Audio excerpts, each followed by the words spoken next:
አንዲት ድንግል ዘንድ ቅዱስ ገብርኤል ተልኮ መጣ። አንዲት ያሰኛት ምንድነው? የመጀመሪያው እመቤታችንን አንዲት ያሰኛት። በነገራችን ኦርቶዶክሳውያን የእመቤታችን ትልቁ ክብሯ ምንድነው? እስቲ ምን ነገር ይሰው ትልቁ እመቤታችን ክብር ምንድነው? አይዟችሁ እስቲ እመቤታችንን ክብሯን በደንብ ተናገሩ ብትባሉ የትኛው ነው ትልቁ ክብሯ?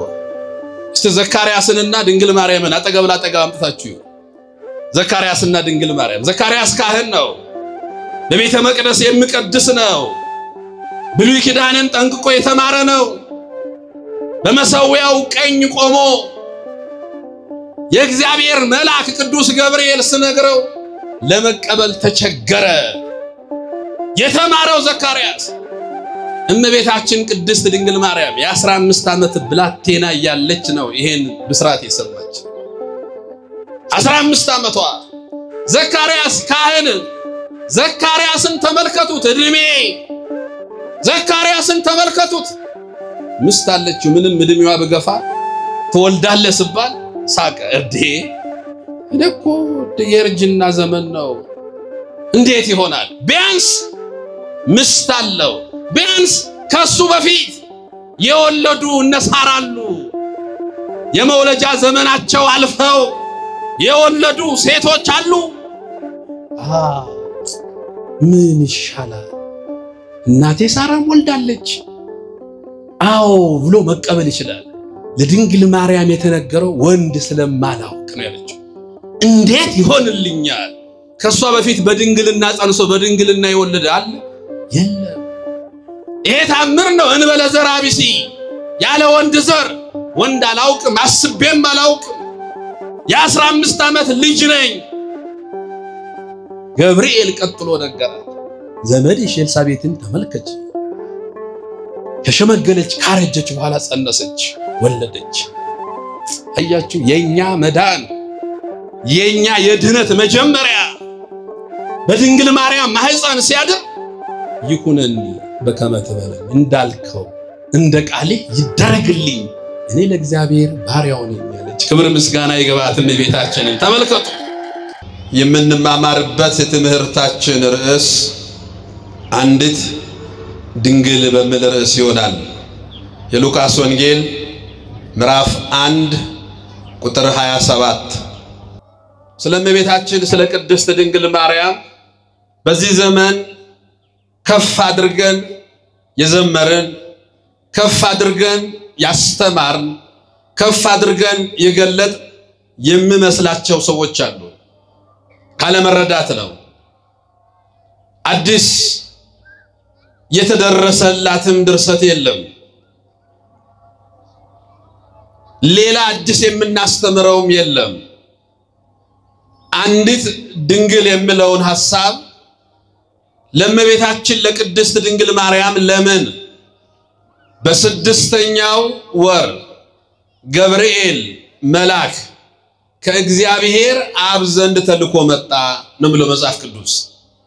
ምእመናን ከእግዚአብሔር አብ ተልኮ የመጣው ቅዱስ ገብርኤል ይዞ የመጣው ሐሳብ የእግዚአብሔርን ሐሳብ ነው።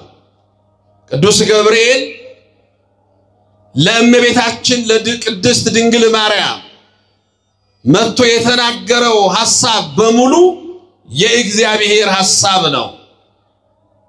እዚህ ላይ መስማማት ግድ ይለናል።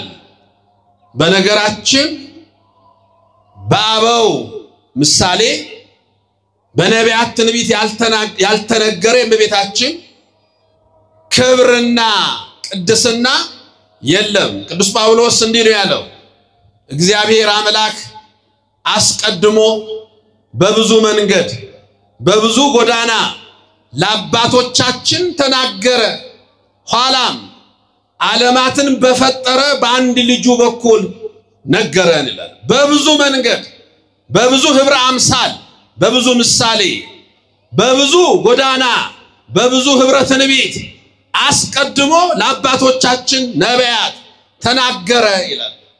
ኋላም ዓለማትን በፈጠረ በአንድ ልጁ በኩል ነገረን። ክርስቶስ ፍጹም አምላክ ፍጹም ሰው ወደዚህ ዓለም መጥቶ የመጨረሻው መገለጥ በነገራችን ቅዱስ ጳውሎስ ስለ ክርስቶስ ሲናገር መቼም ቢሆን የግሪክ ሰዎች ጥበብን ይሻሉ አይሁዶች ምልክትን ይለምናሉ እኛ ግን የተሰቀለውን ክርስቶስን እንሰብካለን አለ ተመልከቱ መቼም ቢሆን ምልክትን የሚሹ አሉ ጥበብን የሚለምኑ አሉ የተሰቀለውን ክርስቶስን ግን እንነግራቸዋለን እርሱን እንሰብካለን አሁን ነገረ ክርስቶስ ያልገባው ሰው ነገረ ማርያም ሊገባው አይችልም ከነፋሱ በታች ምን አለ መሰላችሁ እግዚአብሔር አሁን ተመልከቱ እግዚአብሔር እንዴት ነው መሬትን የሚያክል ነገር ውሃ ላይ አስቀምጧል ይደነቃል አይሰጥም መሬት ከውሃ በታች እሳት አለ እሳትንና ውሃን አስማምቷል እግዚአብሔር ይደነቃል እሳትና ነፋስ ተስማምተዋል ይደነቃል ግን ሰማይና ምድርን ከፈጠረበት ጥበቡ ዓለምን ያዳነበት ጥበቡ ይረቃል ለዚህ ነው የተሰቀለውን ክርስቶስን እንሰብካለን ያለው ረቂቅ ነው አምላክ ለዚህ ኮና ባሪያቆስ እመቤታችን ሆይ በማህፀንሽ አምላክ ሰው ሲሆን ያ የእሳት መጋረጃ ወዴት ተዘረጉ ብሎ ይጠይቃል ከሰው አይምሮ በላይ ነው ለዚህ ኮነ ዛሬም ድረስ እንዴት አምላክ ሰው ይሆናል የሚሉ ሰዎች ጥያቄ የሚጠይቁአሉ አምላክ ሰው አይሆንም አይወልድም አይወለድም ምሉአሉ አዎ መቼም ቢሆን የግሪክ ሰዎች የሚያስቡት በምድራዊ ዕውቀት ስለሆነ አይገባቸው ይሄን ስትረዳ ነው ነገረ ማርያም ገባ ምረቅ ነው ረቂቅ ነው ይሄ ጥበብ አምላክ ሰው የሆነበት ጥበብ ስለእመቤታችን የምንናገረው ከዚህ ጥበብ ተነስተን ነው እንጂ ሰማይን የፈጠረ አምላክ ሰማይን ያለባላ ምድርን ያለካስማን እንላለን ምደነቅ ነው ፍጥረቱን ዝም ብላችሁ ስታስቡት ግን ዓለምን ያዳነበት ጥበቡ ረቂቅ ነው እግዚአብሔር እዚህ ውስጥ ነው የእመቤታችን ክብር ያለው እዚህ ውስጥ ነው ስለእመቤታችን የምናወራው በዚህ አውድ ውስጥ ሆነን ነው ለዚህ ነው ወደ አንዲት ድንግል ተልኮ መጣ ማን ቅዱስ ገብርኤል አንድ ብቻ ናት እሷ ብዙ ሴቶች አሉ በዛ ዘመን አዎ ክብር ያላቸው ሴቶች ነበሩ አዎ ግን እመቤታችንን አንዲት ያሰኘው ብዙ ጉዳይ አለ ህብረ አምሳል ውስጥ አንገባም ብዙ ምሳሌዎች ስነሱ ነገረ ክርስቶስ ጋር ነገረ ማርያም አለ የፈለገ ምሳሌ አንሱ ነገረ ክርስቶስ ጋር ነገረ ማርያም ለምሳሌ አብርሃም በስተርጅና የወለደውን ልጁን ይስሐቅን ወደ ሞሪያ ተራራ ይዞት ሄዷል ለመስዋዕትነት በይስሐቅ ፋንታ የሞተ በግ አለ የታረደ በጉ ዝም ብሎ የተገኘ በግ አይደለም በዕፀ ሳቤቅ የታሰረ በግ ነው ያ በግ ኢየሱስ ክርስቶስ ነው የክርስቶስ ምሳሌ የሆነ በግ ነው ዮሐንስ የዓለምን ኃጢአት የሚያስወግድ የእግዚአብሔር በግ ብሎታል ክርስቶስ በሸላቾቹ ፊት የማይናገር በግ ብሎታል ኢሳይያስ ያ በግ ግን የታሰረበት ዕፀ ሳቤቅ አለ ስለ በጉ ስናወራ ስለ በጉ ስንናገር በጉ የታሰረበትን ዕፀ ሳቤቅ አንረሳም መሪባ የምትባል ሀገር አለች ውሃዋ መራራ የሆነ እናቶች መውለድ ያልቻሉባት እዛ መጽሐፈ ነገሥት ካልዕ ምዕራፍ 2 ጀምራችሁ ስታነቡ በኤልሳ ታሪክ ውስጥ አለ አንተ እግዚአብሔር ሰው ኤልሳ ሆይ እንደምታየው ሀገሪቷ ሰላም ናት መልካም ናት ውሃዋ ግን መራራ ነው እናቶች መውለድ አልቻሉም ይህን ውሃ የሚጠጣ ሁሉ እየጨነገፈ ነው 5500 ዘመን የጨነገፈ ምድር ነው የነበረው ኤልሳ ጋር ሲመጡ ምንድነው ያሉት ምን ይሻለናል ነብዩ ኤልሳ አዲስ ማሰሮ ጨው ጨምራችሁ አምጡ ምን አይነት ማሰሮ አዲስ ለዚህ ነው ቅዱስ አባ ሕርያቆስ አንቺ የኤልሳ ማሰሮን ይሽላታል አዲስ ማሰሮ ዝም ብሎ አይደለም ጮው የመጣው ማሰሮ አለ ያውም አዲስ ብዙ ማሰሮች ከቤታችሁ ማሰሮ አላለ ለዚህ ነው የእመቤታችን የቅድስት ድንግል ማርያም ስጋ የቀዳሚቷ ሔዋን ስጋ ነው የምንለው ማሰሮ አዲስ ነው ብዙ አሮጌ ማሰሮች አሉ ቤት ውስጥ አዎ ግን የመሪባ ውሃ የጣፈጠባት ማሰሮ አዲስ ናት መሪባ እቺ ዓለም ናት ይሄን ዓለም ያጣፈጠው ያ ጨው መድኃኔ ዓለም ኢየሱስ ክርስቶስ ነው ጨለማ ውስጥ ለነበርን ብርሃን የሆነ ከሞት ወደ ሕይወት ያሸጋገረን በትንሳኤው ሕይወት የሰጠን ሰማይ ሳይቀድ የወረደው በሕቱም ድንግልና የተወለደው ስለ ሰው ልጆች ፍቅር በመስቀል ላይ ተሰቅሎ ከሞት ወደ ሕይወት የመለሰን ተመልከቱ በፈቃዱ የሞተ መግነስ ፍቱልኝ መቃብር ክፈቱልኝ ሳይል የሞትን መውጊያ ሰብሮ መቃብርን ቀብሮ የተነሳው ኢየሱስ ክርስቶስ እሱ ጨው ነው ጨው የተገኘባት ደግሞ ማሰሮ አለች አዲስ እሷ ድንግል ማርያም ናት ክብር ምስጋና ይግባት አመስግኗት እመቤታችን ተመልከቱ ዝም ተብሎ ስለ ክርስቶስ አውርተ ስለ እመቤታችን ሳናወራ አንቀርም አማላጅ ነው ታማልዳለች ነው እሱ ነው ትልቁ ክብሯ አቤት አቤት ክብሯን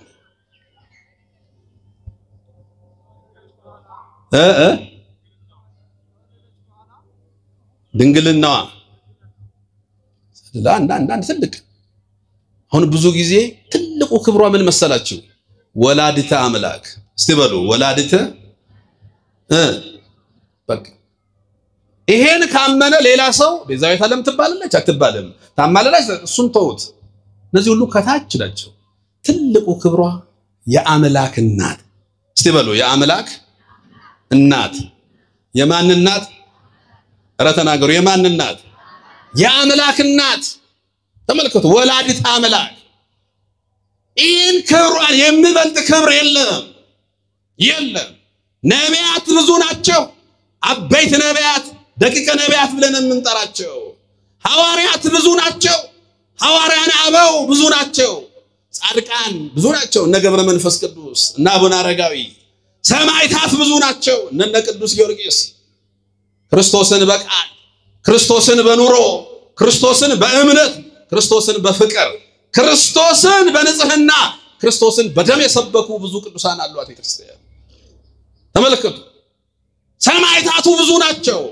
ወላዲተ አምላክ ግን አንዲት ናት እግዚአብሔር ደግሞ አይወለድም እሷ ብቻ ናት ወላዲተ አምላክ የእመቤታችን ክብር ተመልከቱ ከዚህ በፊት የነበሩ 3 ሐሳቦች ነበሩ አንደኞቹ እመቤታችን የወለደችው ሰው ነው የሚሉ አሉ ሰው ነው የወለደችው አምላክን አይደለም አሁን በደንብ ስሙ ሁለተኛው ንስጥሮስ ተነስቶ እመቤታችን የወለደችው እግዚአብሔርን ሳይሆን ክርስቶስን ነው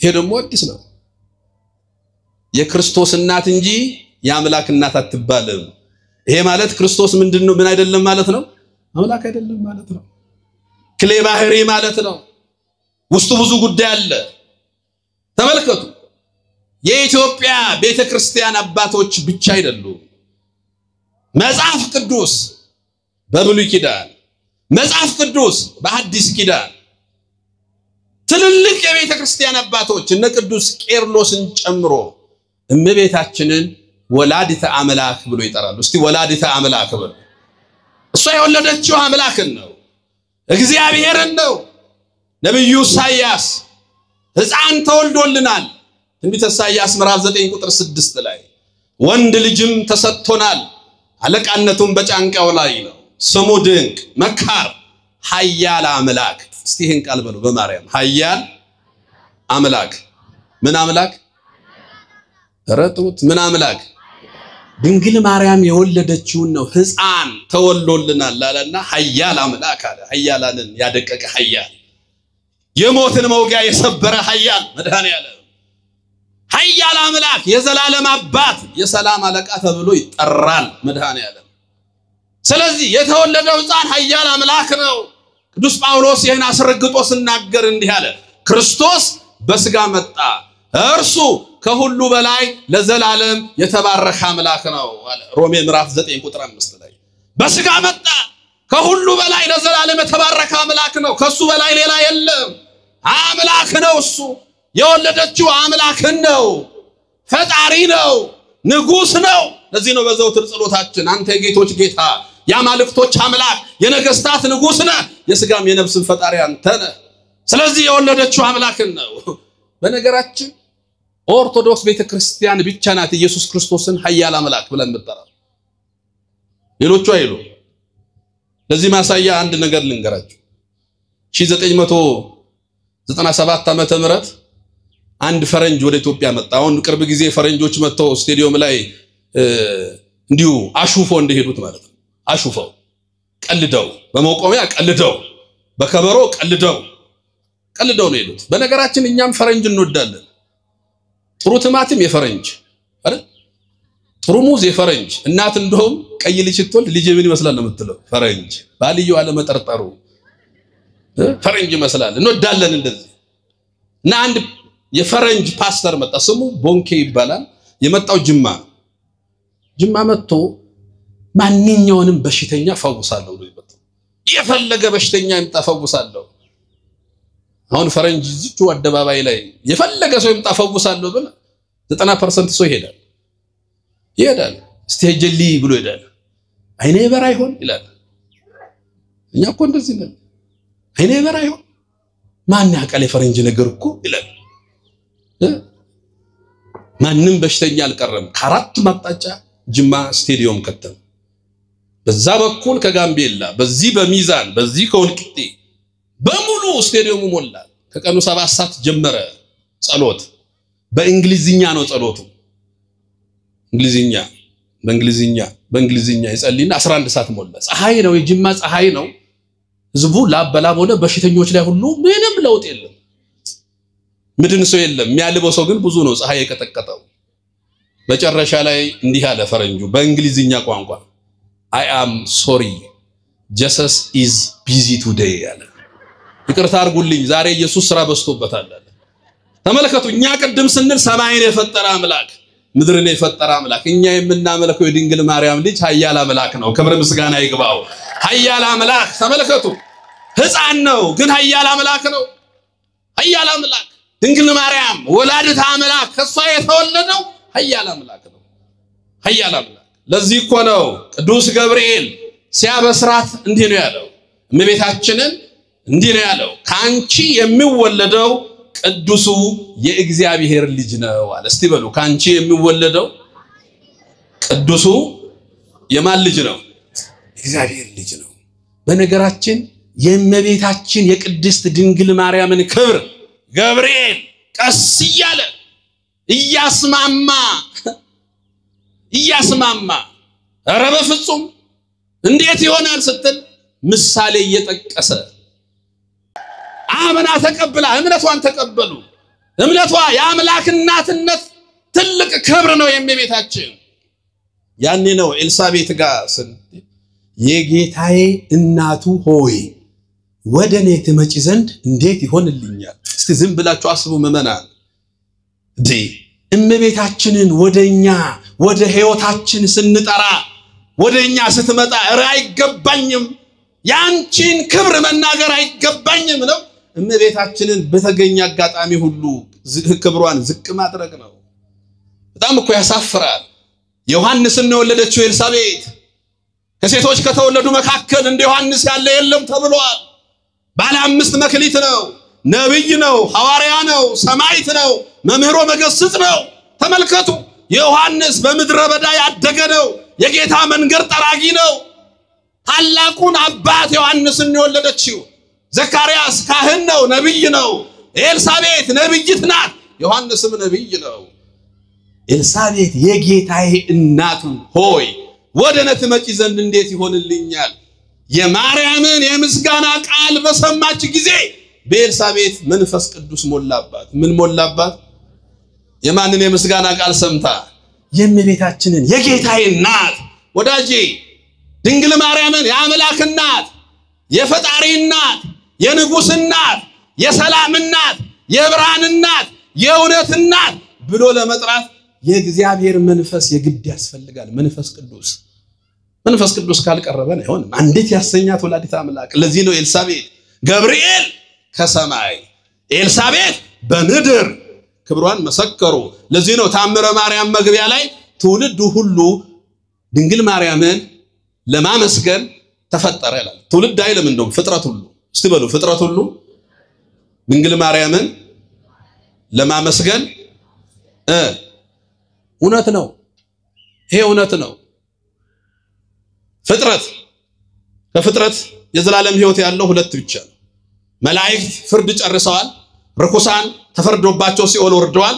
ቅዱሳን 24 ሰዓት እግዚአብሔርን እያመሰገኑ አሉ። የቀረው የሰው ልጅ ነው። የሰው ልጅ የዘላለም ሕይወት አለው። የዘላለም ሕይወት አለው። ስለዚህ ከፍጥረት ማለት የዘላለም ሕይወት ያላቸው ሁለቱ ፍጥረታት መላእክትና ሰው እመቤታችንን አመስግነዋታል። ገብርኤል አመሰገነ ማለት ሚካኤል አመሰገነ ማለት መላእክት ሁሉ ያመሰግኗታል ማለት። ኤልሳቤጥ መንፈስ ቅዱስን ተሞልታ ካመሰገነች ከኤልሳቤጥ በታች ያሉ ሰዎች ሁሉ የማመስገን ግዴታ አለባቸው። አንፈልግም ካሉ መብት ነው። ግን በዛ ደረጃ ያሉ የሚያመሰግኗትን እኛ እናመሰግናለን። የአምላክ እናት ስለሆነች አንዲት ተብላለች። ምክንያት ድህን ስለሆነች አንዲት ተብላለች። ለኛ የመዳን ምክንያታችን ናት ድንግል ማርያም። እስቲ ምክንያት ድህን በሉ።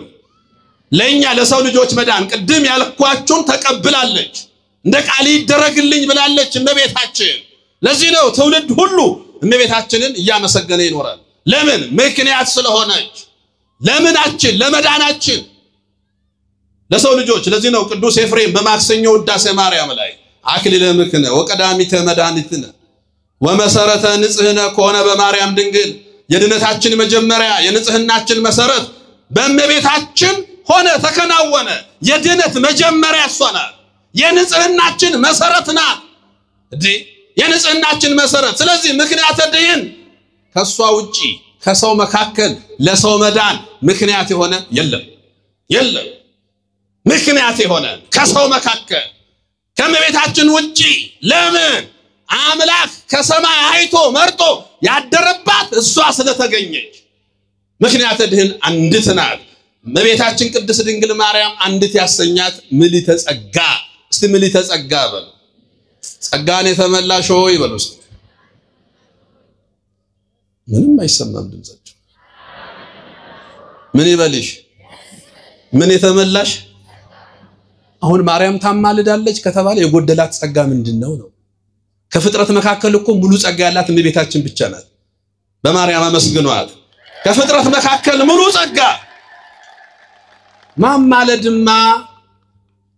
ማማለድማ በቅዳሴ ላይ ዲያቆኑም እያማለደን ነው። እንማልዳለን ይላል አይልም? በቃ የቤተክርስቲያን ጸሎት እኮ ምልጃ ነው። እንማልዳለን። ማማለድማ መለመን እኮ ነው። ማማለድ መጸለይ እኮ ነው። የጻድቅ ሰው ጸሎት በስራዋ እጅግ ኃይልን ታደርጋለች፣ ግዳጅን ትፈጽማለች። ስለዚህ እመቤታችን ታማልዳለች ብለን አንጠይቅም። ለምን? የጎደላት ጸጋ የለም። ያውም ጸጋ ባልነበረበት ዘመን ምገርም ነው። ሁሉ ኃጢአትን ሰርቷል፣ የእግዚአብሔርም ክብር ጎሎታል በተባለ ዘመን ጸጋን የተመላሽ ያላት ቅዱስ ገብርኤል በቃ የጎደላት ጸጋ የለም። መለመን ምልጃ ምን አለው? አንዳንድ ሰዎች ምልጃን ከፍ ምልጃ ጸሎት ነው፣ ምልጃ ልመና ነው። እስቲ ሳሊ ለነ ቅድስት በሉ። ቅድስት ሆይ ምን በይልን? ታዲያ የእናቱን ልመና የማይሰማ አምላክ እኛ መቼ አምልከን እናውቃለን? የእናቱን ልመና የእናት ልመና ምን ይላሉ? አንገት አስቀልስ። የእናት ልመና ለዚህ እኮ ነው የምላችሁን ሁሉ አድርጉ። ዛቃና ዘገሊላ ላይ ተግባቡና የምላችሁን አድርጉ። አብ በደመና ሆኖ ዝንቱ ተወልደ ዛፈቅር ሎቱ ስም ወይ ልጄ ነው ስሙት። ልጄ ነው ምኔ ነው? እመቤታችንም ልጄ ነው እርሱን ምን በሉት አለች? ስሙት። አይ እሱን ስሙት ብላለችና እሷን አንሰማ ምን ብሏል? አብም እሱን ስሙት ብሏልና አብንም አንሰማ። ወልደ ማርያም ስሙት። ለምን? ልጇ ነው። የሚነግራችሁ ነገር አለ። የአብም ልጅ ነው፣ የድንግል ማርያምም ልጅ ነው። ለዚህ ነው ወልደ ማርያም ስግው ቃል ብለን የምንጠራው። ለዚህ ነው ኢየሱስ ክርስቶስ። ስለዚህ ጸጋዋ ሙሉ ስለሆነች አንዲት ናት። ከሰው ሙሉ ጸጋ ያለው ከእመቤታችን ውጪ የለም። አንዲት ናት እመቤታችን። ለምን ፍጽምት ስለሆነች። እስቲ ፍጽምት በሉ። ቅዱስ ገብርኤል ነው ይሄንንም ያለው። አንቺ ከሴቶች መካከል ተለይተሽ የተባረክሽ ነሽ። ተለይተሽ የማህፀንሽም ፍሬ የተባረከ ነው። ሁለቱ መባረክ አንድ ናቸው። ግን መባረክ ሲባል ምንድነው? እርሷ ከኃጢአት ከአዳም በደል ነፃ ናት። በማህፀኗ ያደረውም ከስጋዋ ስጋ ከነፍሷ ነፍስ የነሳውም እሱም መድኃኔ ዓለምም በቀራንዮ ተሰቅሎ ስጋውን ቆርሶ ደሙን አፍስሶ ያዳነን አምላካችንም የተዋህደው ስጋ ንጹህ መሆኑን ስናገር ነው። አንቺ የተባረክሽ ነሻልና የማህፀንሽም ፍሬ እመቤታችን ከጥንት አብሶ ከአዳም በደል ነፃ ናት የምንለው ለዚህ ነው ቅዱስ ዮሐንስ አፈወርቅ በዚህ በሃይማኖተ አበው እንዲህ ነው ያለው። ስጋዋ ቅዱስ ነፍሷ ንጹህ መሆኑን ባየ ጊዜ አደረባት። እስቲ በሉ ስጋዋ ቅዱስ ነፍሷ ንጹህ መሆኑን ባየ ጊዜ አደረባት። አብ ከሰማይ ተመለከተ፣ ሻተተ፣ አቅጣጫዎቹን ሁሉ አየ። እንደርሷ ያለ አላገኘም። አየ። ንጽሕት ናት፣ ቅድስት ናት፣ ራሷን ለዚህ ያዘጋጀች እናት ናት። ስለዚህ ከእናቷ ማህፀን ጀምሮ ጠብቆ አካላዊ ቃል ኢየሱስ ክርስቶስ አደረባት። እመቤታችን ቅድስት ድንግል ለዚህ ነው ከቅዱስ ዳዊት የወርቅ ልብስ ለብሳ ተጎናጽፋ ንግስቲቱ በቀኝ ትቆማለች። ልጅ ሆይ ስሚ አዘንቢ፣ ንጉስ ውበትሽን ወዷልና። የትኛውን ውበት? ቅድስናዋን፣ ንጽህናዋን፣ የእመቤታችንን ቅድስናዋን ንጽህናዋን ወዷል። የወርቅ ልብስ ይሄ ስጋዊ ልብስ እንዳይመስላችሁ 10 የቅድስና ማዕረግ አለ። በንጽሐ ስጋ፣ በንጽሐ ነፍስና በንጽሐ ልቡና ይገኛል። በንጽሐ ስጋ 3 ነው። በስጋ ንጽህና፣ በነፍስ ንጽህና 4 ነው። በልቡና ንጽህና 3 ነው። ሲደመር 10 ይሆናል። 10ኛው የቅድስና ማዕረግ ነጽሮተ ስሉስ ቅዱስ ይባላል። ስላሴን ማየት ወይም ደግሞ ከዊነ እሳት ይባላል። እሳት መሆን ባስልዮስ ዘቂሳርያ ያደረሰበት ቅዱስ ኤፍሬም ባስልዮስን ሲያየው የባስልዮስ ሰውነት ላይ የሚቀመጡ ነፍሳት እየተቃጠሉ ይወርቁ ነበር ይላል። ተመልከቱ 10ኛ የቅድስና። በ10ኛና በእግዚአብሔር መካከል አንድ ቅድስና አለ። እሱም የእመቤታችን ቅድስና ነው። ስሟ የተመሰገነ ይሁን። ስሟ የተመሰገነ ይሁን። ተመልከቱ ለዚህ ነው ከፍጥሯን ሁሉ ክብር የእመቤታችን ክብር ይበልጣል። የለበሰችው ስጋ ወርቅ ነው። ምን ማለት ነው ወርቅ? ንጽሐ ስጋ፣ ንጽሐ ነፍስ፣ ንጽሐ ልቡናን ገንዘብ አድርጋ ስለተገኘች እግዚአብሔር ያደረባት አንዲት ናት። እመቤታችን አንዲት ናት። ቅድም ያላችሁ ድንግል፣ ሁሌ ድንግል፣ ከመውለዷ በፊት ድንግል፣ በወለደች ጊዜ ድንግል፣ ከወለደችም በኋላ ድንግል። ማንም የለም እንደዚህ። መናፍቃኑ እመቤታችን ልጅ ወልዳለች የሚያሳዝን ነው። ሕዝቅኤል እኮ አስቀድሞ አይቷል ይሄን ቤተ መቅደስ። ትንቢተ ሕዝቅኤል ምዕራፍ 44 ላይ ቁጥር 1 ስታነቡ ወደ ምስራቅ ወደምመለከተው ወደ መቅደሱ በር አመጣኝ ትንቢት ነው። ለዚህ ነው እመቤታችን በነቢያት ትንቢት ነበረች። እግዚአብሔር አስቀድሞ በብዙ መንገድ በብዙ ጎዳና ለአባቶቻችን ተናገረ። አየ ሕዝቅኤል መቅደሱን ወደ ምስራቅ ወደምመለከተው። ምስራቅ ናት ድንግል ማርያም፣ ልጇ ፀሐይ ነው። ለዚህ ነው ቅዱስ ኤፍሬም አንተ ውእቱ ምስራቅ ዘወፅአ እምኔኪ ኮከብ ብሩህ የሆነው ኮከብ የተገኘብሽ የተወለደብሽ ምስራቅ አንቺ ነሽ። ወደ ምስራቁ ወደምመለከተው ወደ መቅደሱ በር አመጣኝ። ተዘግቶ ነበረ። ምን ብሎ ነበረ? ተዘግቶ ነበረ። ሕዝቅኤል ሲያየው እንዲህ አለኝ፣ ማን? የሰራዊት ጌታ እግዚአብሔር። ይህ በር የዚህ መቅደስ በር ተዘግቶ ይኖራል፣ ሰውም አይገባበትም። ማን አይገባበትም? ሰው አይገባበትም። ለምን? የሰራዊት ጌታ እግዚአብሔር ገብቶበታልና። አያችሁ ምድር ላይ እግዚአብሔር ሰው ያልገባበት መቅደስ አለ? አለ? ምድር ላይ ሰው ያልገባበት መቅደስ የለም። ሰው ገብቶ መስዋዕት ያላቀረበበት መቅደስ የለም። ከደብተራ ኦሪቱ ጀምሮ የሰለሞን ቤተ መቅደስ፣ ዘሩባቤልም ያነጸው ቤተ መቅደስ፣ ዛሬም እየታነጹ ባሉት ቤተ መቅደሶች ሁሉ ሰው እየገባ መስዋዕት ያቀርባል። ሰው ያልገባባት መቅደስ፣ እግዚአብሔር ብቻ የገባባት መቅደስ እመቤታችን ቅድስት ድንግል ማርያም ስለሆነች አንዲት ናት። እመቤታችን ነገረ ክርስቶስ በተነገረ ቦታ ሁሉ የግድ ስሟ የሚጠራ እሷ ስለሆነች አንዲት ናት። አምላክ ተጸነሰ ከማን ንገሩኝ ከማን አምላክ ተወለደ ከማን አምላክ ተሰደደ በማን ጀርባ ላይ ሆኖ አምላክ በ12 ዓመቱ ቤተ መቅደስ ነበረ ከማን ጋራ አምላክ ውሃውን ወደ ወይን ጠጅ ቀየረ በቃና ዘገሊላ ማን ነበረች አምላክ ተሰቀለ በቀራንዮ አብርሃም ማን ነበረች ረተው ካረገ በኋላ ለሐዋርያት መንፈስ ቅዱስ ላከ በመሐላቸው ማን ነበረች ታዲያ ድንግል ማርያም የሌለችበትን የወንጌል ክፍል ማውጣት ትችላለህ የለም ወንጌል ይሄ እኮ ነው ተወለደ ነው ተሰደደ ነው ውሃውን ወደ ወይን ጠጅ ቀየረ ነው ተሰቀለ ነው አረገ ነው መንፈስ ቅዱስ ላከ ነው እስቲ አንድ ጥያቄ ልጠይቃችሁ ኢየሱስ ክርስቶስ በ12 ዓመቱ ቤተ መቅደስ ታየ አይደል ከ12 ዓመት እስከ 30 ዓመት ከመቤታችን ጋር ነው የቆየው ምን ሲሰራ ነው የቆየው ምን ነገረኝ ሰው አለ ያገለገላት ጥሩ ነው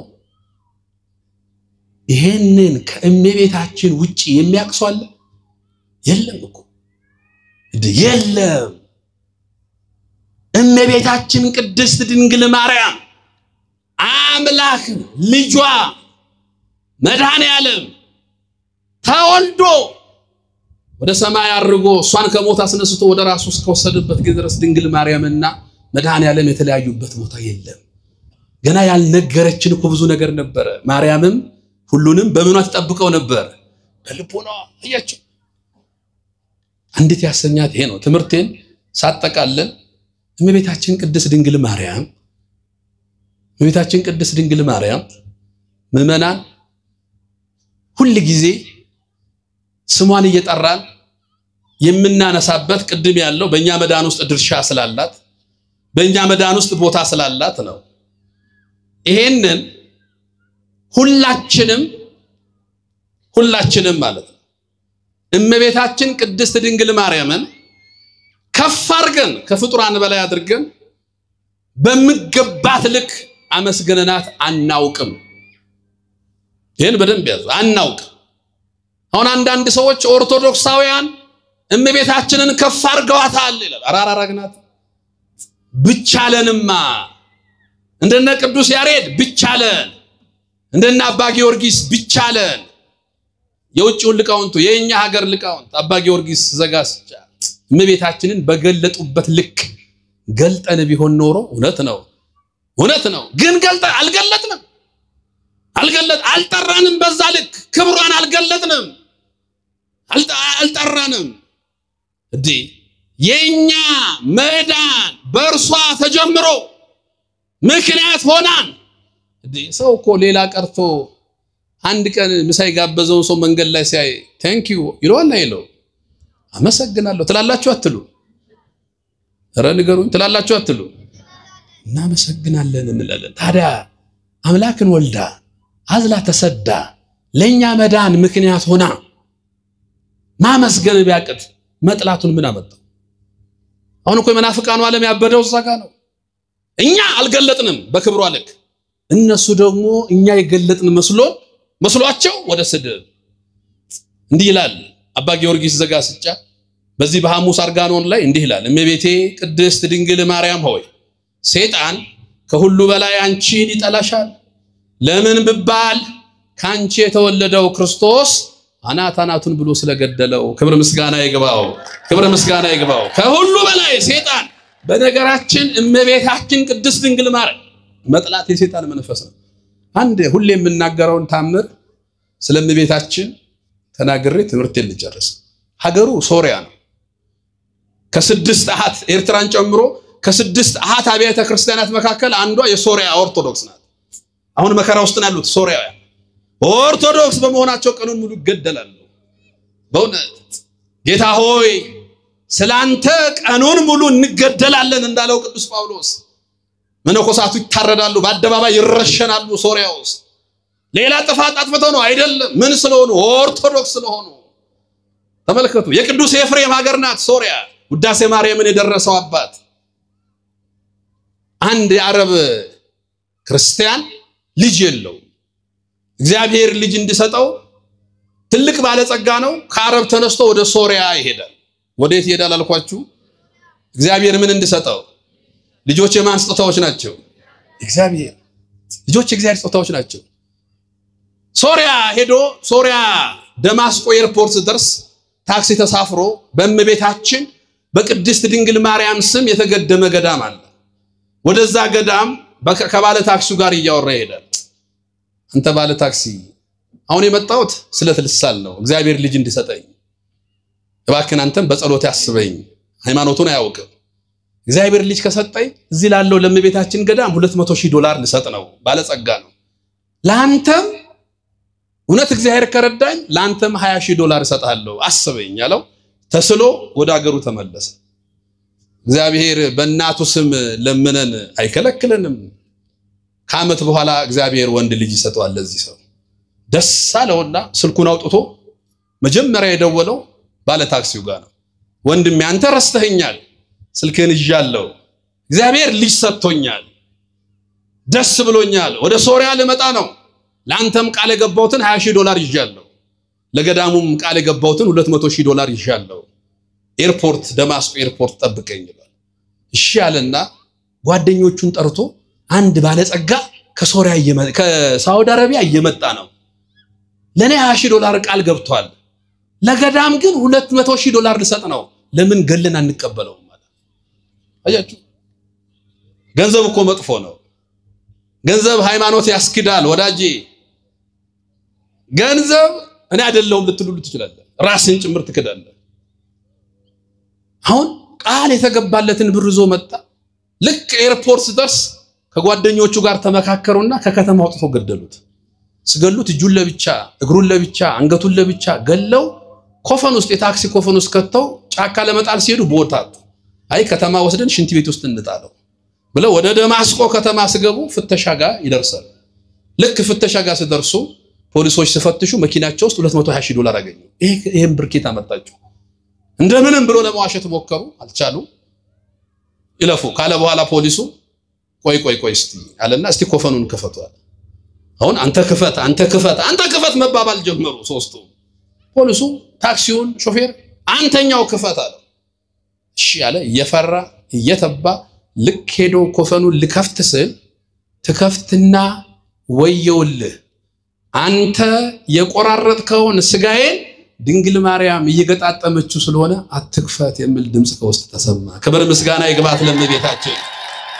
ወዳጄ ይሄ ታምረ ማርያም ላይ ተጽፎ ቢሆን ኖሮ ኦርቶዶክሶች ታምረ ማርያም ላይ እንዲያስገቡላል ይሄ በሶሪያ ቴሌቪዥን የተላለፈ ነው የዛሬ 3 ዓመት ያን የደነገጠና ወደቀ ሰውየው ምን ሆን ካለው ፖሊሱ በእግዚአብሔር እጅ ተያዘውን መለፍለፍ ጀመረ ምንም ጀግና ብትሆን ምንም ባለ ስልጣን ብትሆን ምንም ባለ ሀብት ብትሆን እግዚአብሔር ከያዘ ነው ወዳጄ በእግዚአብሔር እጅ ተያዘውን መለፍለፍ ጀመረ ኃጢአት ሰርተናል በደል ሰርተናል እዚህ ውስጥ የሰው ድምጽ እንሰማለን ሰው ገለን ነበር ቆራርጠነው ነበር አሁን የሱን ድምጽ እየሰማን ነው ያኔ ነው የሶሪያ ቴሌቪዥን ተጠርቶ መጥቶ ካሜራ መግጠም ጀመረ ከፈቱ ተባለ አሁንም ልከፍቱ ስሉ ቆይ ጠብቁ እመቤታችን ገና እየገጠመች ነው ልክ ስትጨርስ አሁን መክፈት ትችላላችሁ ኮፈኑን ከፈት ሲያደርጉት ያ መጀመሪያ የነበረው ሰውዬ ኮፈኑስ ቁጭ ብሎ አገኙት ክብር ምስጋና ይግባው መድኃኔዓለ ታላቁ የቤተ ክርስቲያን አባት አግናጢዮስ ምጡዝ አንበሳ ይባላል እመቤታችንን በአካል ካገኙ ሰዎች አንዱ እሱ ነው የወንጌላዊ ዮሐንስ ደቀ መዝሙር ነው አግናጢዮስ ካራና አቦ መካከል አንዱ ነው አግናጢዮስ ዮሐንስ እመቤታችንን ወደ ቤቱ ይዟት ገባ ይላል መጽሐፍ ቅዱስ የዮሐንስ ተማሪ አግናጢዮስ ድንግል ማርያምን አገልግሏል አይቷታል እንዲህ ብሎ ጽፏል ማርያምን የሚያገለግል ሰው ቢኖር ሕይወቱ አይጠፋም ማለት እስቲ በሉ ማርያምን የሚያገለግል ሰው ቢኖር ሕይወቱ ምን አይልም ስለዚህ ውዳሴ ማርያም ድገም ውዳሴ ማርያም ቅዳሴ ማርያምን ቀድስ አስቀድስ ስሟን ጥራ ታምሯን ስማ ማርያምን የሚያገለግል ወጣ እግዚአብሔር ፈውሶኛል እመቤቴ መታደናኛለች እንካ $20,000 ይወሰድ $200,000 ለገዳም ሰጥቶ በሰላም ወደ ቤቱ ገባ አንዲት ድንግል ያስተማረን እግዚአብሔር ክብር ምስጋና ይግባው ይቆየን